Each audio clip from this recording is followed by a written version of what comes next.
Hello everyone, എല്ലാവർക്കും Pathways അക്കാദമിയുടെ daily news അനാലിസിലേക്ക് സ്വാഗതം. ഇന്ന് നമ്മൾ ഡിസ്കസ് ചെയ്യുന്ന topics delisting monuments, international astronomical union, Mekedatu project, MTB walk, captive elephants transfer or transport rules 2024, India's falling fertility rate. അപ്പോൾ അതിലാദ്യം ഡിസ്കസ് ചെയ്യാൻ പോകുന്നത് ഡീലിസ്റ്റിംഗ് ഓഫ് മോണമെന്റ്സിനെ കുറിച്ചാണ്. ഈ ഡീലിസ്റ്റിംഗ് മോണമെന്റ്സ് എന്ന് പറയുന്ന ടോപ്പിക് ഇപ്പോൾ നമ്മൾ ഡിസ്കസ് ചെയ്യുന്ന ഒരു കോണ്ടെക്സ്റ്റ് എന്ന് പറയുന്നത് ആർക്കിയോളജിക്കൽ സർവേ ഓഫ് ഇന്ത്യയിലെ 18ഓളം മോണമെന്റ്സിനെ അതിന്റെ പ്രൊട്ടക്റ്റഡ് സൈറ്റുകളുടെ ലിസ്റ്റിൽ നിന്ന് ഡീലിസ്റ്റ് ചെയ്യാൻ വേണ്ടിയിട്ട് തീരുമാനിച്ചതായിട്ടുള്ള ഒരു ന്യൂസ് ഇന്നത്തെ ഇന്ത്യൻ എക്സ്പ്രസിന്റെ പേജ് 1 വന്നിട്ടുണ്ട്. ഓക്കെ, അപ്പോൾ ഡീലിസ്റ്റിംഗ് ഓഫ് മോണമെന്റ്സ് എന്ന് പറഞ്ഞു കഴിഞ്ഞാൽ ബേസിക്കലി മനസ്സിലാക്കുക, നമ്മുടെ ഇന്ത്യയിൽ ഈ മോണമെന്റ്സിനെ പ്രൊട്ടക്ട് ചെയ്യാനുള്ള പ്രൊവിഷൻസ് പറയുന്നത് 1958 ancient monuments and archaeological sites and remains act അനുസരിച്ചാണ്. അപ്പോൾ അത്തരത്തിൽ ഈ ancient monuments and archaeological sites and remains act അനുസരിച്ച് ഈ ആർക്കിയോളജിക്കൽ സർവേ ഓഫ് ഇന്ത്യ ഒക്കെ ഏറ്റെടുക്കുന്ന അല്ലെങ്കിൽ മോണമെന്റ്സ് ആയിട്ട് ഡിക്ലെയർ ചെയ്യുന്ന ഏരിയാസിന് സർട്ടൻ പ്രൊട്ടക്ഷൻസ് കിട്ടുന്നുണ്ട്. അതായത് അവിടെയുള്ള ഡെവലപ്മെന്റൽ പ്രോജക്റ്റുകളൊക്കെ നടത്തുന്ന സമയത്തൊക്കെ ഈ മോണമെന്റ്സിനെ പ്രൊട്ടക്ട് ചെയ്യണമെന്നുണ്ട്. പക്ഷെ ഇത്തരത്തിൽ ഡീലിസ്റ്റ് ചെയ്യുന്നതിലൂടെ ഈ പറയുന്ന ഈ മോണമെന്റ്സിനുള്ള പ്രൊട്ടക്ഷൻ ഇല്ലാതാവുകയും അതുകൊണ്ട് തന്നെ ഇപ്പോൾ ഈ ഏരിയസിൽ നടക്കുന്ന കൺസ്ട്രക്ഷൻ ആക്ടിവിറ്റീസ് അല്ലെങ്കിൽ അർബനൈസേഷൻ പോലുള്ള കാര്യങ്ങളൊക്കെ സാധാരണഗതിയിൽ നടത്താൻ പറ്റും ചെയ്യുന്നതാണ് പറയുന്നത്.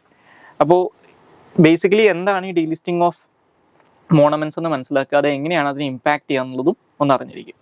ഇനി രണ്ടാമതായിട്ട് ഡിസ്കസ് ചെയ്യാനുള്ള ടോപ്പിക് ഇന്റർനാഷണൽ ആസ്ട്രോണമിക്കൽ യൂണിയൻ ആണ്. നമ്മുടെ ഇന്ത്യയുടെ ചന്ദ്രയാൻ 3 ലാൻഡ് ചെയ്തിട്ടുള്ള സ്ഥലത്തിനെ ഒരു സ്റ്റേഷൻ ശിവശക്തി എന്നാക്കി നെയിം ചെയ്യണം എന്നുള്ളത് ഇന്ത്യയുടെ ഒരു പ്രപ്പോസലായിരുന്നു. അപ്പോൾ അതിന് ഇപ്പോൾ ഇന്റർനാഷണൽ ആസ്ട്രോണമിക്കൽ യൂണിയൻ അപ്രൂവൽ കൊടുത്തതായിട്ടുള്ള ഒരു വാർത്ത ഇന്നത്തെ ഹിന്ദുവിൻ്റെ പേജ് 1 അപ്പോൾ ആ ഒരു കോണ്ടെക്സ്റ്റിലാണ് ഇതിനെക്കുറിച്ച് ഡിസ്കസ് ചെയ്യുന്നത്. ബേസിക്കലി ഈ ഇന്റർനാഷണൽ ആസ്ട്രോണമിക്കൽ യൂണിയൻ അല്ലെങ്കിൽ IAU എന്ന് പറയുന്നത് ഇതൊരു നോൺ ഗവൺമെന്റൽ ഓർഗനൈസേഷൻ ആണെന്ന് മനസ്സിലാക്കുക. ഇതൊരിക്കലും ഒരു ഗവൺമെന്റൽ ഏജൻസിയോ അല്ലെങ്കിൽ ഇന്റർ ഗവൺമെന്റൽ ഏജൻസിയോ ഒന്നും അല്ല. ഇതൊരു നോൺ ഗവൺമെന്റൽ ഓർഗനൈസേഷൻ ആണ്. 1919 ഇത് എസ്റ്റാബ്ലിഷ് ചെയ്യപ്പെടുന്നത്. അപ്പോൾ ഇതിന്റെ പർപ്പസ് എന്ന് പറയുന്നത് to promote and safeguard the science of astronomy in all aspects എന്നുള്ളതാണ്. അതായത് ഈ പറയുന്ന ആസ്ട്രോണമിനെ പ്രൊട്ടക്ട് ചെയ്യുകയും അല്ലെങ്കിൽ അതിനെ സേഫ് ഗാർഡ് ചെയ്യുകയും പ്രൊമോട്ട് ചെയ്യുകയും ചെയ്യുക എന്നുള്ളതാണ്. അതായത് ഇതുമായിട്ട് ബന്ധപ്പെട്ടുള്ള റിസർച്ച്, കമ്മ്യൂണിക്കേഷൻ, എഡ്യൂക്കേഷൻ, ഡെവലപ്മെന്റ് ഇങ്ങനെയുള്ള കാര്യങ്ങളൊക്കെ ഇന്റർനാഷണൽ കോർപ്പറേഷനിലൂടെ പ്രൊമോട്ട് ചെയ്യുകയും സേഫ് ഗാർഡ് ചെയ്യുകയും ചെയ്യുക എന്നുള്ളതാണ് ഈ ഒരു ഏജൻസിയുടെ പേർപ്പസ് ആയിട്ട് അല്ലെങ്കിൽ അവരുടെ ഒരു എയിം ആയിട്ട് പറയുന്നത്. ഇനി നിലവിൽ ഇവരുടെ ഹെഡ് ക്വാർട്ടേഴ്സ് ലൊക്കേറ്റ് ചെയ്തിട്ടുള്ളത് പാരീസിലാണ്. ഇനി ഞാൻ നേരത്തെ പറഞ്ഞതുപോലെ ഇതൊരു നോൺ ഗവൺമെന്റൽ ഓർഗനൈസേഷൻ ആയതുകൊണ്ട് തന്നെ ഇതിനകത്തുള്ള മെമ്പേഴ്സ് എന്ന് പറയുന്നത് ഒന്ന് ഈ ആസ്ട്രോണമിക്കൽ സയൻസുമായിട്ട് ബന്ധപ്പെട്ട് അല്ലെങ്കിൽ ആസ്ട്രോണമിയായിട്ട് ബന്ധപ്പെട്ട് പ്രവർത്തിക്കുന്ന ഇൻഡിവിജ്വൽ സയന്റിസ്റ്റുകൾ ഇതിനകത്ത് മെമ്പേഴ്സ് ആയിട്ടുണ്ട്. അപ്പോൾ അതിനകത്ത് പ്രൊഫഷണൽ ആസ്ട്രോണമേഴ്സ് ഉണ്ടാവും, അതുപോലെ തന്നെ ജൂനിയർ സയന്റിസ്റ്റുകൾ ഉണ്ടാവും. ഇനി അത് കൂടാതെ നാഷണൽ മെമ്പേഴ്സ് ഉണ്ടാവും. നാഷണൽ മെമ്പേഴ്സ് എന്ന് പറഞ്ഞു കഴിഞ്ഞാൽ ഇത്തരത്തിലുള്ള ആസ്ട്രോണമിയുടെ ഫീൽഡുമായിട്ട് ബന്ധപ്പെട്ട് വരുന്ന പ്രൊഫഷണൽ അസോസിയേഷൻസ്, നാഷണൽ സൊസൈറ്റീസ് അല്ലെങ്കിൽ അക്കാദമിക് ഇൻസ്റ്റിറ്റ്യൂഷൻസ് ഒക്കെ ഇതിന്റെ ഭാഗമായിട്ട് പ്രവർത്തിക്കുന്നുണ്ട് അല്ലെങ്കിൽ ഇതിനകത്ത് മെമ്പേഴ്സ് ആയിട്ടുണ്ട്. അപ്പോൾ ഇവരുടെ പ്രധാനപ്പെട്ട ഒരു കാര്യം എന്ന് പറഞ്ഞു കഴിഞ്ഞാൽ ഇപ്പോൾ ഇന്റർനാഷണലി നോക്കിക്കഴിഞ്ഞാൽ ആസ്ട്രോണമിക്കൽ ആയിട്ടുള്ള ഒബ്ജക്ട്സ്, ഇപ്പോൾ ഈ ഗ്രഹങ്ങൾ അല്ലെങ്കിൽ ഇങ്ങനെയുള്ള സംഭവങ്ങളൊക്കെ ഉണ്ടല്ലോ, ഈ ആസ്ട്രോണമിക്കൽ ആയിട്ടുള്ള ഒബ്ജക്ട്സ്, അതുപോലെ തന്നെ ഇങ്ങനെയുള്ള എക്സ്ട്രാ ടെറിട്ടോറിയൽ ആയിട്ടുള്ള പ്ലേസസ്, ഇതിനൊക്കെ ഒഫീഷ്യൽ നെയിംസ് അസൈൻ ചെയ്യുന്നത് ഈ പറയുന്ന ഇന്റർനാഷണൽ ആസ്ട്രോണമിക്കൽ യൂണിയൻ ആണ്. ഇനി അതുപോലെ തന്നെ ആസ്ട്രോണമിക്കൽ ആയിട്ടുള്ള പ്രിൻസിപ്പിൾസിന് യൂണിഫോം ആയിട്ടുള്ള ഡെഫിനിഷൻസ് സെറ്റ് ചെയ്യുന്നതും ഇവർ തന്നെയാണ്. അതുപോലെ തന്നെ ഇന്റർനാഷണൽ സയൻസ് കൗൺസിലിലെ ഒരു മെമ്പറും കൂടിയാണ് IAU എന്ന് പറയുന്നത്. ഇനി നമുക്ക് അടുത്തതായിട്ട് ഡിസ്കസ് ചെയ്യാനുള്ള ടോപ്പിക്ക് മേഘദാതു പ്രൊജക്റ്റ് ആണ്. മേഘദാതു പ്രൊജക്റ്റുമായിട്ട് ബന്ധപ്പെട്ട് ഇന്നത്തെ ഹിന്ദുവിൻ്റെ പേജ് 5 ഒരു ആർട്ടിക്കിൾ വന്നിട്ടുണ്ട്. ബേസിക്കലി ഇപ്പോൾ ഈ കർണാടക, തമിഴ്നാട് ഈ ഏരിയയിലുള്ള പൊളിറ്റിക്സിനകത്ത് ഏറ്റവും അധികം ഇൻഫ്ലുവൻസ് ചെയ്യുന്ന കാര്യങ്ങളിലൊന്നാണ് കാവേരിയുമായിട്ട് ബന്ധപ്പെട്ട് വരുന്ന പ്രശ്നങ്ങൾ. അപ്പോൾ ഇതുമായിട്ട് ബന്ധപ്പെട്ടിട്ടുള്ള ഒരു പ്രൊജക്റ്റാണ് ഈ കാവേരി റിവറിനകത്ത് വരുന്ന കർണാടകയിൽ പ്രപ്പോസ് ചെയ്യപ്പെട്ടിട്ടുള്ള ഒരു പ്രൊജക്റ്റാണ് ഈ മേഘദാതു പ്രൊജക്റ്റ്. അപ്പോൾ അതുമായിട്ട് ബന്ധപ്പെട്ട് ഇപ്പോൾ ദേവഗൗഡയുടെ ഒരു സ്റ്റേറ്റ്മെന്റ് വന്നിട്ടുണ്ട്. അപ്പോൾ ആ ഒരു കോണ്ടെക്സ്റ്റിൽ ഇതിനെക്കുറിച്ചൊരു വാർത്ത ഇന്നത്തെ ഹിന്ദുവിൻ്റെ പേജ് 5 അപ്പോൾ ആ ഒരു കോണ്ടെക്സ്റ്റിലാണ് നമ്മളിത് ഡിസ്കസ് ചെയ്യുന്നത്. മേഘദാതു എന്ന് പറഞ്ഞു കഴിഞ്ഞാൽ ആ വാക്കിന്റെ അർത്ഥം ഈ ഗോഡ്സ് ലീപ്പ് എന്നാണ്. ഓക്കെ, അപ്പോൾ ഇതൊരു കാവേരി റിവറും അതുപോലെ തന്നെ കാവേരി റിവറിന്റെ ട്രിബ്യൂട്ടറി ആയിട്ടുള്ള അരക്കാവതിയും കൂടി ജോയിൻ ചെയ്യുന്ന പ്രദേശത്തുള്ള ഒരു ഡീപ്പ് ഗോർജാണ് ഈ മേഘദാതു എന്ന് പറയുന്നത്. അപ്പോൾ ഇവിടെ ഈ മേഘദാതു പ്രൊജക്റ്റ് എന്ന് പറയുന്നത് ഈ പ്രദേശത്ത് ഒരു ബാലൻസിങ് റിസർവോയർ നിർമ്മിച്ചുകൊണ്ട് ഉള്ള ഒരു മൾട്ടിപർപ്പസ് പ്രൊജക്റ്റാണിത്. അതായത് ഈ ഒരു മേഘദാതു ഏരിയയിലായിട്ട് ഒരു കനകാപുര എന്ന് പറയുന്ന കർണാടകയിലെ രാംനഗര ഡിസ്ട്രിക്റ്റിലൊരു സ്ഥലമുണ്ട്. അപ്പോൾ അവിടെ ഒരു ബാലൻസിങ് റിസർവോയർ നിർമ്മിക്കുക എന്നുള്ളതാണ് ഈ മേഘദാതു പ്രൊജക്ട് എന്ന് പറയുന്നത്. അപ്പോൾ ആ റിസർവോയർ 2 പേർപ്പസിന് വേണ്ടിയിട്ടാണ് യൂസ് ചെയ്യുന്നത്. ഒന്ന് ബാംഗ്ലൂരിനും അതുപോലെ തന്നെ ബാംഗ്ലൂരിൻ്റെ അടുത്തുള്ള ഏരിയാസിനും ഡ്രിങ്കിങ് വാട്ടർ പ്രൊവൈഡ് ചെയ്യുക, അതുപോലെ തന്നെ ഒരു 400 മെഗാവാട്ട് പവർ പ്ലാന്റും കൂടി അതിൻ്റെ കൂടെ എസ്റ്റാബ്ലിഷ് ചെയ്യുക എന്നുള്ളതാണ് ഈ മേഘദാതു പ്രൊജക്റ്റിനകത്ത് പറയുന്നത്. പക്ഷേ ഇതൊരു പ്രപ്പോസ്ഡ് പ്രൊജക്റ്റ് ആണ്, കാരണം ഇതിന് സെൻട്രൽ വാട്ടർ കമ്മീഷൻ്റെ ഉൾപ്പെടെയുള്ള അനുമതി ഒന്നും കിട്ടിയിട്ടില്ല. അതുകൂടാതെ ഇത് കാവേരിക്ക് അകത്ത് വരുന്നതുകൊണ്ട്, കാവേരിയുടെ ഭാഗമായിട്ടുള്ള ഒരു ഏരിയയിലാണ് ഈ പ്രൊജക്റ്റ് വരുന്നത് എന്നുള്ളതുകൊണ്ട് തമിഴ്നാട്ടിന് ഇതിനെ ഒപ്പോസ് ചെയ്യുന്നുണ്ട്. അപ്പോൾ അതിന് അവർ പറയുന്ന പ്രധാനപ്പെട്ട കാരണം ഇവിടെ ഇത്തരത്തിലൊരു എംബാങ്ക്മെന്റ് അല്ലെങ്കിൽ ഇത്തരത്തിലൊരു പെർമനന്റ് ആയിട്ടുള്ള സ്ട്രക്ചർ വന്നു കഴിഞ്ഞാൽ അത് ഡൗൺ സ്ട്രീമിലേക്കുള്ള വാട്ടർ ഫ്ലോനെ വലിയ രീതിയിൽ ഹിൻഡർ ചെയ്യുന്നു അല്ലെങ്കിൽ വളരെ രീതിയിൽ കുറക്കുന്നു. അത് കാവേരി ഡിസ്പ്യൂട്ടുമായിട്ട് ബന്ധപ്പെട്ടിട്ടുള്ള സുപ്രീം കോടതി വിധിയുടെ ഒക്കെ വയലേഷൻ ആണെന്ന് പറഞ്ഞിട്ട് തമിഴ്നാടും ഇതിനെ ഒപ്പോസ് ചെയ്യുന്നുണ്ട്. അപ്പോൾ തമിഴ്നാട്ടിലും ഇതൊരു രാഷ്ട്രീയ വിഷയമാണെന്ന് മനസ്സിലാക്കുക. ഇനി അടുത്തതായിട്ട് ഡിസ്കസ് ചെയ്യാനുള്ള ടോപ്പിക്ക് MTB വാക് ആണ്. സോ MTB വാക് എന്ന് പറയുന്നത് ഇപ്പോൾ recently Bharat biotech clinical trials start ചെയ്തിട്ടുള്ള ഒരു സ്പാനിഷ് കമ്പനി ഡെവലപ്പ് ചെയ്തിട്ടുള്ള ട്യൂബർക്ലോസിസ് വാക്സിൻ ആണ്. അപ്പോൾ ഇതിനെക്കുറിച്ച് ഇന്നത്തെ ഹിന്ദുവിൻ്റെ പേജ് 12 ഒരു ന്യൂസ് വന്നിട്ടുണ്ട്. അപ്പോൾ ആ ഒരു കോണ്ടെക്സ്റ്റിലാണ് ഇതിനെക്കുറിച്ച് ഡിസ്കസ് ചെയ്യുന്നത്. സോ ഈ MTB വാക് എന്ന് പറയുന്നത് ലോകത്തിലെ തന്നെ ഈ ട്യൂബർക്ലോസിസ് ആയിട്ട് ബന്ധപ്പെട്ട് വരുന്ന first live attenuated vaccine of mycobacterium tuberculosis isolated from a human എന്നാണ് പറയുന്നത്. അപ്പോൾ ഇത് ഡെവലപ്പ് ചെയ്തിട്ടുള്ളത് ഈ സ്പെയിൻ ആസ്ഥാനമായിട്ട് പ്രവർത്തിക്കുന്ന ഒരു ബയോഫോമ കമ്പനി ആയിട്ടുള്ള ബയോഫാബ്രി എന്ന് പറയുന്ന ഒരു കമ്പനിയാണ്. സോ അതിനകത്ത് അവരുടെ ഇന്ത്യയിലെ പാർട്ട്ണർ എന്ന് പറയുന്നത് അല്ലെങ്കിൽ ഭാരത് ബയോടെക് എന്ന് പറയുന്ന ഇന്ത്യൻ ഫാർമസ്യൂട്ടിക്കൽ കമ്പനിയുമായിട്ട് ചേർന്നിട്ടാണ് അവർ ഇത് ഡെവലപ്പ് ചെയ്തിട്ടുള്ളത്. ബേസിക്കലി ഇത് ഡെവലപ്പ് ചെയ്തിട്ടുള്ളത് ഈ സ്പാനിഷ് കമ്പനിയാണ്. ഇതിൻ്റെ പ്രൊഡക്ഷൻ നടക്കാൻ പോകുന്നത് ഇന്ത്യയിലാണ്. ഓക്കെ, അപ്പോൾ അതുകൊണ്ട് തന്നെ ഈ ഭാരത് ബയോടെക്കിനായിരിക്കും ഈ ഒരു പെർട്ടിക്കുലർ വാക്സിനുമായിട്ട് ബന്ധപ്പെട്ടിട്ടുള്ള ഗ്ലോബൽ മാനുഫാക്ചറിങ്ങിനുള്ള, അതായത് അന്താരാഷ്ട്ര തലത്തിൽ തന്നെ ഇത് മാനുഫാക്ചർ ചെയ്യാനുള്ള എക്സ്ക്ലൂസീവ് റൈറ്റ് ഉണ്ടാവുക എന്ന് പറയുന്നുണ്ട്. അപ്പോൾ ഈ ഒരു വാക്സിൻ ഇപ്പോൾ പറയുന്നത് ന്യൂ ബോൺസ്, അതുപോലെ തന്നെ അഡോളസൻസ്, അഡൽട്സ് എന്നീ ആളുകൾക്കൊക്കെ ഇത് അല്ലെങ്കിൽ ഈ ഏജ് കാറ്റഗറിയിലുള്ളവർക്കൊക്കെ ഈ വാക്സിൻ യൂസ് ചെയ്യാൻ പറ്റും എന്നാണ് പറയുന്നത്. ഇനി നിലവിൽ ഈ ട്യൂബർക്ലോസിസുമായിട്ട് ബന്ധപ്പെട്ടിട്ടുള്ള BCG വാക്സിൻ എന്ന് പറയുന്നത് ഇതും ഒരു attenuated variant of the bovine TB pathogen ആണ്. പക്ഷേ അതിൻ്റെ എഫക്റ്റ് എന്ന് പറയുന്നത് വളരെ ലിമിറ്റഡ് ആണെന്നാണ് പറയുന്നത്. എസ്പെഷ്യലി ഈ പൾമനറി ട്യൂബർക്ലോസിസിൻ്റെ കേസിൽ ഈ പറയുന്ന BCG വാക്സിൻ വളരെ ലിമിറ്റഡ് സ്കെയിലിൽ മാത്രമേ എഫക്റ്റീവ് ആയിട്ടുള്ളൂ എന്നാണ് പറയുന്നത്. അപ്പോൾ ഈ പൾമനറി ട്യൂബർക്ലോസിസിൻ്റെ ഒരു പ്രശ്നം എന്ന് പറയുന്നത് ഈ ട്യൂബർക്ലോസിസ് ഡിസീസിൻ്റെ ട്രാൻസ്മിഷൻ്റെ ഒരു പ്രധാനപ്പെട്ട കാരണക്കാരൻ ഈ പൾമനറി ട്യൂബർക്ലോസിസ് ആണ്. പക്ഷേ ആ കേസിൽ നിലവിലുള്ള BCG വാക്സിൻ അത്ര എഫക്റ്റീവ് അല്ല എന്ന് മനസ്സിലാക്കുക. ഇനി അടുത്തതായിട്ട് ഡിസ്കസ് ചെയ്യാനുള്ള topic captive elephants transfer and transport rules 2024 ആണ്. സോ ഈ പെർട്ടിക്കുലർ 2024 ഈ ഒരു റൂളുമായിട്ട് ബന്ധപ്പെട്ട് ഇന്നത്തെ ഹിന്ദുവിൻ്റെ പേജ് 8 ഒരു ആർട്ടിക്കിൾ വന്നിട്ടുണ്ട്. അപ്പോൾ ആ ഒരു കോണ്ടെക്സ്റ്റിലാണ് നമ്മൾ ഇതിനെക്കുറിച്ച് ഡിസ്കസ് ചെയ്യുന്നത്.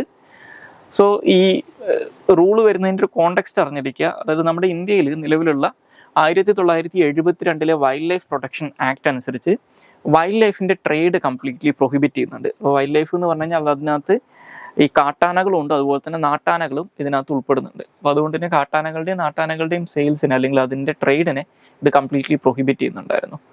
അപ്പോൾ അതിന് ഒരു എക്സെപ്ഷൻ ആയിട്ടാണ് ഈ പറയുന്ന പുതിയ റൂൾസ് വന്നിട്ടുള്ളത്. അത് 2022 വന്നിട്ടുള്ള വൈൽഡ് ലൈഫ് പ്രൊട്ടക്ഷൻ ആക്ടിൽ വന്നിട്ടുള്ള അമെൻമെൻറ്റ് കാരണമാണ് ഈ ഒരു റൂൾസ് ഇപ്പോൾ സാധ്യമായിട്ടുള്ളത്. അപ്പോൾ ഈ captive elephant transfer and transport rules 2024 അനുസരിച്ച് ഈ ക്യാപ്റ്റീവ് എലിഫൻസിനെ ട്രേഡ് നടത്തുന്നതിനുള്ള പ്രൊഹിബിഷൻ ഇപ്പോൾ മാറിയിട്ടുണ്ട്. പക്ഷെ അതിന് കൃത്യമായിട്ടുള്ള റെഗുലേഷൻസ് ഇതിനകത്ത് പറയുന്നുണ്ട്. അതായത് ഏതൊക്കെ സാഹചര്യങ്ങളാണ് ഈ ക്യാപ്റ്റീവ് എലിഫൻസിനെ ട്രാൻസ്ഫർ ചെയ്യാൻ പറ്റുക അല്ലെങ്കിൽ ട്രേഡ് ചെയ്യാൻ പറ്റുക എന്ന് കൃത്യമായിട്ട് പറയുന്നുണ്ട്. അപ്പോൾ ഇവരുടെ ട്രാൻസ്ഫർ നടക്കാൻ പറ്റുന്നത് 3 സാഹചര്യങ്ങളാണ് ഈ റൂൾസ് അനുസരിച്ച്. ഒന്ന്, ഒരു ക്യാപ്റ്റീവ് എലിഫൻറ്റിൻ്റെ അല്ലെങ്കിൽ ഒരു നാട്ടാനയുടെ ഓണർ ആ ആനയ്ക്ക് വേണ്ടിയിട്ടുള്ള കാര്യങ്ങൾ ചെയ്യാൻ കേപ്പബിൾ അല്ലാത്തൊരു സാഹചര്യം വരിക, അതായത് ആ ആനനെ മെയിൻറ്റെയിൻ ചെയ്യാനുള്ള കപ്പാസിറ്റി അയാൾക്ക് ഇല്ലാതാവുന്ന ഒരു സാഹചര്യം വരിക. അതല്ലെങ്കിൽ ഈ എലിഫൻറ്റിനെ പുതിയൊരു സ്ഥലത്തേക്ക് ട്രാൻസ്ഫർ ചെയ്ത് കഴിഞ്ഞാൽ അതിൻ്റെ നിലവിലുള്ള കണ്ടീഷൻസിനെക്കാട്ടിലും ബെറ്റർ ആയിട്ടുള്ള ലിവിങ് കണ്ടീഷൻസ് അല്ലെങ്കിൽ ബെറ്റർ വെൽഫെയർ പുതുതായിട്ട് ട്രാൻസ്ഫർ ചെയ്യുന്ന സ്ഥലത്ത് ആ എലിഫൻറ്റിന് കിട്ടും എന്നുള്ളൊരവസ്ഥ ഉണ്ടെങ്കിൽ, അതും അല്ലെങ്കിൽ ഈ ചീഫ് വൈൽഡ് ലൈഫ് വാർഡൻ ഉണ്ടാകും ഓരോ സംസ്ഥാനങ്ങളും. അപ്പോൾ ആ ചീഫ് വൈൽഡ് ലൈഫ് വാർഡൻ്റെ ഒരു ഒപ്പീനിയനിൽ ഇപ്പോൾ ആ ഒരു എലിഫൻറ്റിൻ്റെ ഒരു സ്പെസിഫിക് സർക്കംസ്റ്റാൻസോ അല്ലെങ്കിൽ സ്പെഷ്യൽ കേസൊക്കെ പരിഗണിച്ചുകൊണ്ട് ആ എലിഫൻറ്റിൻ്റെ ബെറ്റർമെൻറ്റിന് വേണ്ടിയിട്ട് ട്രാൻസ്ഫർ നല്ലതാണെന്ന് തോന്നിക്കഴിഞ്ഞാൽ ഈ ചീഫ് വൈൽഡ് ലൈഫ് വാർഡൻ്റെ ഒപ്പീനിയൻ്റെ അടിസ്ഥാനത്തിലും ഈ ട്രാൻസ്ഫർ നടത്താം. അപ്പോൾ ഈ മൂന്നിലേതെങ്കിലും ഒരു സാഹചര്യത്തിലാണ് ഈ റൂൾസ് അനുസരിച്ച് എലിഫൻസിനെ ട്രാൻസ്ഫർ ചെയ്യാൻ പറ്റുക. അപ്പോൾ ഈ ട്രാൻസ്ഫർ എന്ന് പറഞ്ഞു കഴിഞ്ഞാൽ 2 തരത്തിലുള്ള ട്രാൻസ്ഫർ ഉണ്ട്. ഒന്ന് ഒരു സംസ്ഥാനത്തിനകത്തുള്ള ട്രാൻസ്ഫറും, 2 ഒരു സംസ്ഥാനത്തിൻ്റെ പുറത്തേക്കുള്ള ട്രാൻസ്ഫറും. ഒരു സംസ്ഥാനത്തിനകത്തുള്ള കേസാണെങ്കിൽ ഈ എലിഫൻറ്റിൻ്റെ ആരോഗ്യം, ഇത്തരത്തിലൊരു ട്രാൻസ്ഫർ നടത്താൻ എലിഫൻറ്റ് എത്രത്തോളം ആരോഗ്യവാനാണെന്നുള്ള കാര്യം ഒരു വെറ്റിനേറിയൻ സർട്ടിഫൈ ചെയ്യണം. അതുപോലെ തന്നെ ആ എലിഫൻറ്റിൻ്റെ ട്രാൻസ്ഫർ ചെയ്യുന്ന എലിഫൻറ്റിൻ്റെ നിലവിലുള്ള സർക്കംസ്റ്റാൻസ് അല്ലെങ്കിൽ നിലവിലുള്ള ഹാബിറ്റാറ്റും, അതുപോലെ തന്നെ അതിനെ എങ്ങോട്ടാണോ ട്രാൻസ്ഫർ ചെയ്യാൻ പോകുന്നത് ആ പ്രദേശത്തുള്ള ഹാബിറ്റാറ്റും deputy conservator of forest verify ചെയ്യേണ്ടതായിട്ടുണ്ട്. മൂന്നാമതായിട്ട് ഈ ട്രാൻസ്ഫർ നടത്തണമെങ്കിൽ ബേസിക്കലി ചീഫ് വൈൽഡ് ലൈഫ് വാർഡൻ്റെ അനുമതി ആവശ്യമാണ്. അപ്പോൾ അതിന് ഈ ട്രാൻസ്ഫറിന് അനുമതി കൊടുക്കണോ അല്ലെങ്കിൽ അത് റിജക്റ്റ് ചെയ്യണോ എന്നുള്ളത് കംപ്ലീറ്റ്ലി ഈ ചീഫ് വൈൽഡ് ലൈഫ് വാർഡൻ്റെ ഒരു ഡിസ്ക്രിപ്ഷൻ ആണെന്ന് പറയുന്നുണ്ട്.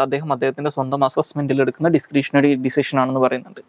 ഇനി ഒരു സംസ്ഥാനത്തിന് പുറത്തേക്ക് എലിഫൻസിനെ ട്രാൻസ്ഫർ ചെയ്യുകയാണെങ്കിൽ അതിന് 2 കണ്ടീഷൻസ് ആണ് പറയുന്നത്. ഒന്ന് നേരത്തെ പറഞ്ഞിട്ടുള്ള ആ 3 കണ്ടീഷൻസും ഇവിടെയും അപ്ലിക്കബിൾ ആണ്.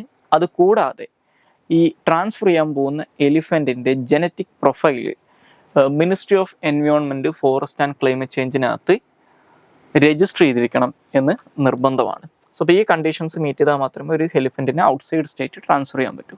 സോ ഇതാണ് ഈ റൂൾസിനകത്ത് പ്രധാനമായിട്ടും പറയുന്ന കാര്യം. ഇനി നമുക്ക് അടുത്തതായിട്ട് ഡിസ്കസ് ചെയ്യാനുള്ള topic India's falling fertility rate ആണ്. ഇതൊരു മെയിൻസ് പോയിന്റ് ഓഫ് വ്യൂ മനസ്സിലാക്കേണ്ട ഒരു ടോപ്പിക്കാണ്. നമ്മുടെ ഇന്ത്യയിലെ fertility rate, especially total fertility rate ഇപ്പോൾ റീപ്ലേസ്മെൻറ്റ് ലെവലിനെക്കാട്ടും താഴെയാണ്. അത് 2050 ഒക്കെ ആകുമ്പോഴേക്കും ഒരു 1.29 വീണ്ടും കുറയാനുള്ള സാധ്യത ഉണ്ടെന്നും പറഞ്ഞിട്ട് ഒരു റിപ്പോർട്ട് റീസെൻ്റ്ലി വന്നിട്ടുണ്ടായിരുന്നു. അപ്പോൾ അതുമായിട്ട് ബന്ധപ്പെട്ട് ഇന്നത്തെ ഇന്ത്യൻ എക്സ്പ്രസിൻ്റെ പേജ് 14 ഒരു ആർട്ടിക്കിൾ വന്നിട്ടുണ്ട്. 1.29 by 2050 impact of India's falling fertility rate എന്ന് പറഞ്ഞിട്ട്. അപ്പോൾ ആ ഒരു കോണ്ടെക്സ്റ്റിലാണ് നമ്മൾ ഇതിനെക്കുറിച്ച് ഡിസ്കസ് ചെയ്യുന്നത്. അപ്പോൾ ഇത് റീസെൻ്റ്ലി ലോകത്തിൽ അറിയപ്പെടുന്ന ഒരു മെഡിക്കൽ ജേർണൽ ആയിട്ടുള്ള ലാൻസെറ്റ് റീസെൻ്റ്ലി പബ്ലിഷ് ചെയ്തിട്ടുള്ള ഒരു റിപ്പോർട്ടിനകത്താണ്, ഒരു സ്റ്റഡിക്കകത്താണ് ഇത് പറയുന്നത്. നമ്മുടെ ഇന്ത്യയുടെ ടോട്ടൽ ഫെർട്ടിലിറ്റി റേറ്റ് എന്ന് പറയുന്നത് ഇപ്പോൾ 1.9 ആണ്. അത് 2050 ആകുമ്പോഴേക്കും ഒരു 1.29 ആയിട്ട് കുറയും എന്നാണ് പറയുന്നത്. അപ്പോൾ 1.29 എന്നൊക്കെ പറഞ്ഞു കഴിഞ്ഞാൽ റീപ്ലേസ്മെൻറ്റ് ലെവലിനെക്കാട്ടിലും വളരെ താഴെയാണ്. അതൊരു ഇറവേഴ്സിബിൾ ആയിട്ടുള്ളൊരു ലെവലാണ് ഈ 1.29 എന്നൊക്കെ പറയുന്നത്. അപ്പോൾ സ്വാഭാവികമായിട്ടും ഇത് ഞാൻ നേരത്തെ പറഞ്ഞിട്ടുള്ള റീപ്ലേസ്മെൻറ്റ് റേറ്റ് ആയിട്ടുള്ള 2.1 ഒരുപാട് കുറവാണ്. അപ്പോൾ അതുകൊണ്ട് തന്നെ ഇത് നമ്മുടെ വർക്കിംഗ് ഏജ് പോപ്പുലേഷൻ്റെ ഒക്കെ എണ്ണത്തിനെ വലിയ ഇതിൽ നെഗറ്റീവ്ലി അഫക്റ്റ് ചെയ്യും എന്ന് മനസ്സിലാക്കുക. അപ്പോൾ ഇതുമായിട്ട് ബന്ധപ്പെട്ട് അറിഞ്ഞിരിക്കേണ്ട 1-2 കാര്യങ്ങൾ നിങ്ങൾ ഓൾറെഡി ഈ ഹ്യൂമൻ ജോഗ്രഫിയിലൊക്കെ പഠിക്കുന്നതാണ്. എന്താണ് ടോട്ടൽ ഫെർട്ടിലിറ്റി റേറ്റ് എന്ന് അറിഞ്ഞിരിക്കുക. ടോട്ടൽ ഫെർട്ടിലിറ്റി റേറ്റ് എന്ന് പറഞ്ഞു കഴിഞ്ഞാൽ ഒരു സ്ത്രീക്ക് അവരുടെ ലൈഫ് ടൈമിൽ എത്ര കുട്ടികൾ ജനിക്കാൻ സാധ്യതയുണ്ട് എന്നുള്ളതാണ്. അല്ലെങ്കിൽ ആ ഒരു രാജ്യത്തിലെ അഡൽട്ട് ആയിട്ടുള്ള ഒരു സ്ത്രീക്ക്, ഒരു റീപ്രൊഡക്റ്റീവ് ഏജിലുള്ള സ്ത്രീക്ക് അവരുടെ ലൈഫ് സ്പാനിനകത്ത് ഓൺ ആൻ ആവറേജ് എത്ര കുട്ടികൾ ജനിക്കാൻ സാധ്യതയുണ്ട് എന്നുള്ളതാണ് ഈ ടോട്ടൽ ഫെർട്ടിലിറ്റി റേറ്റ് എന്ന് പറയുന്നത്. അപ്പോൾ ഈ ടോട്ടൽ ഫെർട്ടിലിറ്റി റേറ്റ് 2.1 ഉണ്ടെങ്കിൽ അത് റീപ്ലേസ്മെൻറ്റ് ലെവൽ ഉണ്ടെന്ന് പറയാൻ പറ്റും. റീപ്ലേസ്മെൻറ്റ് ലെവൽ എന്ന് പറഞ്ഞു കഴിഞ്ഞാൽ ഏജ്ഡ് ആവുന്ന ആളുകളെ റീപ്ലേസ് ചെയ്യാൻ പുതിയ കുട്ടികൾ വരുന്നുണ്ടെന്ന് പറയാൻ പറ്റുള്ളൂ. അപ്പോൾ ഈ 2.1 താഴെയാണ് ഈ ഫെർട്ടിലിറ്റി റേറ്റ് എങ്കിൽ അതിൻ്റെ അർത്ഥം പുതിയ ജനറേഷൻ്റെ എണ്ണം എന്ന് പറയുന്നത്, അതായത് ബേസിക്കലി ആ രാജ്യത്തിൻ്റെ population over A period of time പിന്നെ ഡിക്ലൈൻ ചെയ്യാൻ തുടങ്ങുന്നുള്ളതാണ്. അതായത് ആ പോപ്പുലേഷനെ റീപ്ലേസ് ചെയ്യാനുള്ള കുട്ടികൾ ആ സൊസൈറ്റിയിൽ ഉണ്ടാവുന്നില്ല എന്നുള്ളതാണ്. അത് സ്വാഭാവികമായിട്ടും ഒരു ലോങ് പീരീഡ് ഓഫ് ടൈമിൽ നോക്കുകയാണെങ്കിൽ ആ രാജ്യത്തിലെ പോപ്പുലേഷൻ പതുക്കെ കുറയാൻ തുടങ്ങും, റിഡക്ഷൻ വരാൻ തുടങ്ങും, നെഗറ്റീവ് ഗ്രോത്ത് കാണിക്കാൻ തുടങ്ങുമെന്ന് മനസ്സിലാക്കുക. നമ്മുടെ ഇന്ത്യയിൽ അപ്പോൾ ഈ ടോട്ടൽ ഫെർട്ടിലിറ്റി റേറ്റ് കുറയാനുള്ള കാരണങ്ങൾ എന്തൊക്കെയാണെന്ന് നോക്കിക്കഴിഞ്ഞാൽ ഒന്നാമതായിട്ട് ഗവൺമെൻറ് ഇനീഷ്യേറ്റീവ്സ് ആണ്. അതായത് 1960 ഇപ്പോൾ നമ്മൾ ഈ പോപ്പുലേഷൻ പിരമിഡൊക്കെ നോക്കുന്ന സമയത്ത് നമുക്ക് കാണാൻ പറ്റും. യൂഷ്വലി ഒരു സൊസൈറ്റിയുടെ ഇനീഷ്യൽ സ്റ്റേജിൽ ആ സൊസൈറ്റിയിൽ വലിയ രീതിയിലുള്ള ബർത്ത് റേറ്റും അതേപോലെ തന്നെ ഡെത്ത് റേറ്റും ഉണ്ടാവും. അതായത് ഒരുപാട് കുട്ടികൾ ജനിക്കുന്നുണ്ടാവും, ഒരുപാട് ആളുകൾ മരിക്കുന്നുണ്ടാവും. ഇപ്പോൾ അങ്ങനെയുള്ള രാജ്യങ്ങളിലൊക്കെ ബേസിക്കലി ആ സമയത്ത് ലൈഫ് എക്സ്പെക്റ്റൻസി എന്ന് പറയുന്നത്, അല്ലെങ്കിൽ ആവറേജ് ഏജ് എന്ന് പറയുന്നത്, ലൈഫ് എക്സ്പെക്റ്റൻസി എന്ന് പറയുന്നത് വളരെ ലിമിറ്റഡ് ആയിരിക്കും. ഇപ്പോൾ നമ്മുടെ ഇന്ത്യക്കൊക്കെ സ്വാതന്ത്ര്യം കിട്ടുന്ന സമയത്ത് നമ്മുടെയൊക്കെ ലൈഫ് എക്സ്പെക്റ്റൻസി എന്ന് പറഞ്ഞു കഴിഞ്ഞാൽ നിയർലി 40 years ആണ്. അപ്പോൾ 40 വയസ്സാകുമ്പോഴേക്കും ആണ് ആവറേജ് ഒരു ഇന്ത്യക്കാരൻ മരിച്ചു പോകും.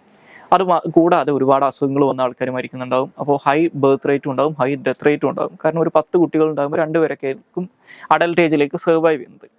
പക്ഷെ കുറച്ചെല്ലാം കഴിയുമ്പോൾ ഈ വാക്സിനേഷനും ഈ സ്റ്റാൻഡേർഡ് ഓഫ് ലിവിംഗ് ഒക്കെ ഇമ്പ്രൂവ് ആകുന്ന സമയത്ത് ഡെത്ത് റേറ്റ് കുറയും, ബർത്ത് റേറ്റ് കൂടും. ഓക്കെ, അപ്പോൾ ആ സമയത്താണ് ആ രാജ്യത്തിൻ്റെ പോപ്പുലേഷൻ ട്രമെൻഡസ് ആയിട്ട് ഗ്രോ ചെയ്യുക. അപ്പോൾ 1960s ഒക്കെ ആകുമ്പോഴേക്കും ഇന്ത്യ ഈ ഒരു സ്റ്റേജിൽ എത്തുന്നുണ്ട്. അപ്പോൾ അങ്ങനെ വന്നപ്പോൾ ഇന്ത്യൻ പോപ്പുലേഷൻ വലിയ രീതിയിൽ ഒരു പോപ്പുലേഷൻ എക്സ്പ്ലോഷൻ തന്നെ ഇന്ത്യയിൽ നടന്നിട്ടുണ്ടെന്ന് പറയാം, ഒരു 60s-ലും 70s-ലും ഒക്കെ. അപ്പോൾ ആ ഒരു സമയത്ത് ഗവൺമെൻറ് ഓഫ് ഇന്ത്യ ഈ പോപ്പുലേഷൻ്റെ ട്രമെൻഡസ് ആയിട്ടുള്ള ഗ്രോത്തിനെ കൺട്രോൾ ചെയ്യുന്നതിന് വേണ്ടിയിട്ട് കുറേ പോപ്പുലേഷൻ കൺട്രോൾ മെഷേഴ്സ് ഇംപ്ലിമെൻറ്റ് ചെയ്തിട്ടുണ്ടായിരുന്നു, ഇൻക്ലൂഡിങ് ഫാമിലി പ്ലാനിങ് ഒക്കെ പോലുള്ള കാര്യങ്ങൾ. അപ്പോൾ ഇത്തരത്തിലുള്ള ഗവൺമെൻറ് ഇനീഷ്യേറ്റീവ്സ് ജനങ്ങൾക്കിടയിൽ ഇതിനെക്കുറിച്ച് അവയർനെസ് ഉണ്ടാക്കാൻ ശ്രമിച്ചു, ഒരുപാട് ക്യാമ്പയിൻസ് സ്റ്റാർട്ട് ചെയ്തു, ഈ പറയുന്ന പോപ്പുലേഷൻ കൺട്രോളിന് വേണ്ടിയിട്ടുള്ള മെഷേഴ്സ് ഗവൺമെൻറ്റിൻ്റെ ഭാഗത്തുനിന്ന് പ്രൊമോട്ട് ചെയ്യാൻ തുടങ്ങി. അപ്പോൾ ഇങ്ങനെയുള്ള കാര്യങ്ങളൊക്കെ ഇതിനൊരു കാരണമായിട്ടുണ്ടെന്ന് പറയാം. ഗവൺമെൻറ്റിൻ്റെ സിസ്റ്റമാറ്റിക് ആയിട്ടുള്ള ഇനീഷ്യേറ്റീവ്സ് ഈ പറയുന്ന പോപ്പുലേഷൻ ഗ്രോത്ത് കുറയാൻ കാരണമായിട്ടുണ്ടെന്ന് പറയാം. ഓക്കെ, അപ്പോൾ ആ പോപ്പുലേഷൻ ഗ്രോത്ത് കുറയുന്ന സമയത്ത് നമ്മൾ ഈ റീപ്ലേസ്മെൻറ്റ് ലെവൽ എത്തുമ്പോഴേക്കും അത് നിൽക്കില്ല, അത് ഒരു കൾച്ചർ പോലെ അത് പിന്നെ കണ്ടിന്യൂ ചെയ്യും. ഇപ്പോൾ ചൈനയിലൊക്കെ സംഭവിച്ചിട്ടുള്ളത് അതാണ്. ഇനി രണ്ടാമത്തെ കേസ് എന്ന് പറയുന്നത് ചൈൽഡ് സർവൈവൽ റേറ്റ് കൂടിയതാണ്. ഞാൻ നേരത്തെ പറഞ്ഞതുപോലെ ഇനീഷ്യൽ സ്റ്റേജിൽ സ്വാഭാവികമായിട്ടും ഹൈ ബർത്ത് റേറ്റ് ഉണ്ടാവും, ഹൈ ഡെത്ത് റേറ്റ് ഉണ്ടാവും.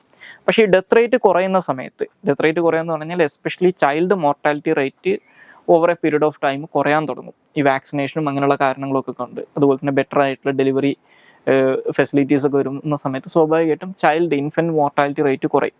അപ്പോൾ അത് കുറയുന്ന സമയത്ത് കുട്ടികൾ സർവൈവ് ചെയ്യാൻ തുടങ്ങും. അപ്പോൾ നോർമലി പണ്ട് കാലത്ത് ഒരു പാരൻസിന് 10 കുട്ടികൾ ഉണ്ടായിരുന്നെങ്കിൽ 2 പേരെ സർവൈവ് ചെയ്യുന്നുള്ളൂ വിചാരിച്ചിട്ടാണ് അവർക്ക് 10 കുട്ടികൾ ഉണ്ടാകുന്നത്. അത് പക്ഷേ ഒരു തലമുറ കഴിയുമ്പോഴേക്കും ഇവരെല്ലാവരും സർവൈവ് ചെയ്യാൻ തുടങ്ങുമ്പോഴേക്കും അടുത്ത തലമുറയിലുള്ളവർ ഈ കുട്ടികളുടെ എണ്ണം കുറക്കും. അപ്പം അങ്ങനെയാണ് പോപ്പുലേഷൻ ഗ്രോത്ത്, ഈ പറയുന്ന ടോട്ടൽ ഫെർട്ടിലിറ്റി റേറ്റ് കുറയുന്ന മറ്റൊരു കാരണം അതാണ്. മറ്റൊന്ന് എക്കണോമിക് ഷിഫ്റ്റ് ആണ്. അതായത് ആളുകൾ സാമ്പത്തികമായിട്ട് ബെറ്റർ ആവാൻ തുടങ്ങിയതോട് കൂടിയിട്ട്, എക്കണോമിക്കലി വെൽ ഓഫ് ആകാൻ തുടങ്ങിയതോട് കൂടിയിട്ട്, ഇപ്പോൾ പണ്ട് കാലത്തൊക്കെ ആണെങ്കിൽ ഈ കുട്ടികൾ ഒരുപാട് ഉണ്ടാകുന്നതിൻ്റെ ഒരു കാരണം എന്ന് പറഞ്ഞു കഴിഞ്ഞാൽ കുട്ടികൾ പാരൻസിനെ എക്കണോമിക്കലി സപ്പോർട്ട് ചെയ്യും എന്നുള്ളതുകൊണ്ടാണ്.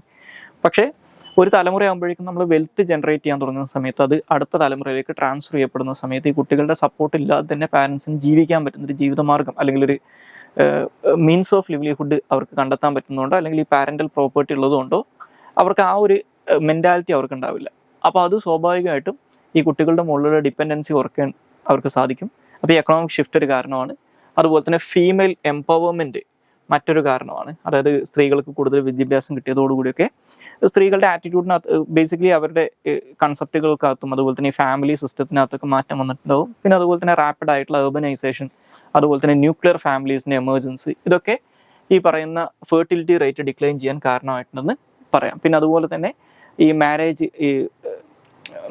Age basically over A period of time gradually കൂടിയിട്ടുണ്ട്. അപ്പോൾ സ്വാഭാവികമായിട്ടും കുട്ടികൾ ഉണ്ടാകുന്ന ഫസ്റ്റ് ചൈൽഡ് ബേർത്തിൻ്റെ പ്രായം ഒരു ആവറേജ് സ്ത്രീയിൽ കൂടുതലായിരിക്കും. അപ്പോൾ സ്വാഭാവികമായിട്ടും അവർക്കും കുട്ടികളുടെ എണ്ണം കുറയാനാണ് സാധ്യത ഉള്ളത്.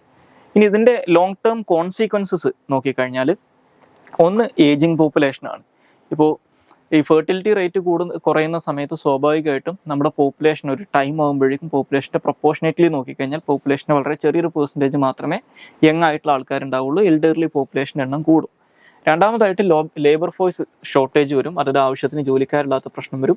ജെൻഡർ ഇംബാലൻസ് വരും, കാരണം ആളുകൾ ഒരൊറ്റ കുട്ടിയൊക്കെ ആവുന്ന സമയത്ത് ആളുകൾ പലപ്പോഴും അതൊരു മെയിൽ ചൈൽഡിനെ പ്രിഫർ ചെയ്യാൻ തുടങ്ങും. ഇപ്പോൾ ചൈനയിലൊക്കെ സംഭവിച്ചിട്ടുള്ളത് അതാണ്. അപ്പോൾ ആ സെയിം സംഭവം ഇവിടെയും വരും. ഇനി ഈ ഒരു ടോട്ടൽ ഫെർട്ടിലിറ്റി റേറ്റിൻ്റെ കുറവ് എന്ന് പറയുന്നത് ഇന്ത്യയിൽ മാത്രമുള്ള ഒരു സിനാരിയോ അല്ല, ഇതൊരു ഗ്ലോബൽ സിനാരിയോ ആണെന്ന് ഇതുമായിട്ട് ബന്ധപ്പെട്ടുള്ള റിസർച്ചുകൾ പറയുന്നുണ്ട്. ഇപ്പോൾ 2021 ഇതുമായിട്ട് ബന്ധപ്പെട്ട് വന്നിട്ടുള്ള ഒരു global burden of diseases, injuries and risk factor study എന്ന് പറയുന്ന 2021 സ്റ്റഡി അനുസരിച്ച് വേൾഡ് ലെവലിൽ തന്നെ ഈ ടോട്ടൽ ഫെർട്ടിലിറ്റി റേറ്റ് കുറയുന്നതായിട്ട് പറയുന്നുണ്ട്. ഇപ്പോൾ ലാസ്റ്റ് 70 ഇയേഴ്സിനകത്ത് ഈ ടോട്ടൽ ഫെർട്ടിലിറ്റി റേറ്റ് ഏകദേശം പകുതിയായിട്ട് കുറഞ്ഞിട്ടുണ്ടെന്നാണ് പറയുന്നത്. ഇപ്പോൾ 1950 ഈ ടോട്ടൽ ഫെർട്ടിലിറ്റി റേറ്റ് എന്ന് പറയുന്നത് അറൗണ്ട് 5 ആയിരുന്നെങ്കിൽ അത് 2021 ആകുമ്പോഴേക്കും 2.2 ആയിട്ട് മാറിയിട്ടുണ്ട്. അപ്പോൾ ഗ്ലോബൽ ലെവലിൽ ഇപ്പോഴും റീപ്ലേസ്മെൻറ്റ് ലെവലിൻ്റെ മുകളിൽ തന്നെയാണ് ഫെർട്ടിലിറ്റി റേറ്റ്. പക്ഷേ 2050 ആകുമ്പോഴേക്കും ഇപ്പോൾ നിലവിലുള്ള 204 രാജ്യങ്ങൾ അല്ലെങ്കിൽ എൻറ്റിറ്റീസിനകത്ത് 155-ലും, അതായത് ഏകദേശം 76% ഗ്ലോബൽ പോപ്പുലേഷൻ വരുന്ന ഏരിയാസിലും ഈ ടോട്ടൽ ഫെർട്ടിലിറ്റി റേറ്റ് എന്ന് പറയുന്നത് റീപ്ലേസ്മെൻറ്റ് ലെവലിൽ താഴെയാണെന്നാണ് പറയുന്നത്. അതുപോലെ തന്നെ 2100 ആകുമ്പോഴേക്കും 97% പോപ്പുലേഷൻ ജീവിക്കുന്ന പ്രദേശങ്ങളിലും ടോട്ടൽ ഫെർട്ടിലിറ്റി റേറ്റ് റീപ്ലേസ്മെൻറ്റ് ലെവലിൽ താഴെയായിരിക്കും. സോ ചൈനയൊക്കെയാണ് ഇപ്പോൾ അതിൻ്റെ ഏറ്റവും അഡ്വേഴ്സ് ആയിട്ടുള്ള സിറ്റുവേഷൻസ് ഫേസ് ചെയ്യുന്ന രാജ്യങ്ങളൊന്ന്. അപ്പോൾ ഈ വെസ്റ്റേൺ കൺട്രീസിൽ ഓൾറെഡി ഇതൊരു പ്രശ്നമാണ്. പക്ഷേ western countries already economically developed ആയതിനു ശേഷമാണ് അവർ ഈ പ്രശ്നം ഫേസ് ചെയ്യാൻ തുടങ്ങിയത്. പക്ഷേ നമ്മുടെ ഇന്ത്യയിലും ചൈനയിലൊക്കെ നമ്മളൊരു ഡെവലപ്ഡ് കൺട്രി സ്റ്റാറ്റസിലേക്ക് എത്തുന്നതിന് മുമ്പ് അല്ലെങ്കിൽ പെർ ക്യാപിറ്റ ഇൻകം വലിയ രീതിയിൽ വർദ്ധിക്കുന്നതിന് മുമ്പേ ഈ ഒരു സിറ്റുവേഷൻ വന്നിട്ടുണ്ട് എന്നുള്ളതാണ് നമ്മൾ നേരിടാൻ പോകുന്ന ഇഷ്യൂസ് എന്ന് മനസ്സിലാക്കുക. സോ ഇത്രയും കാര്യങ്ങളാണ് ഇന്നത്തെ ഡെയിലി ന്യൂസ് അനാലിസിന് അത് ഡിസ്കസ് ചെയ്യാനുള്ളത്. Thank you all.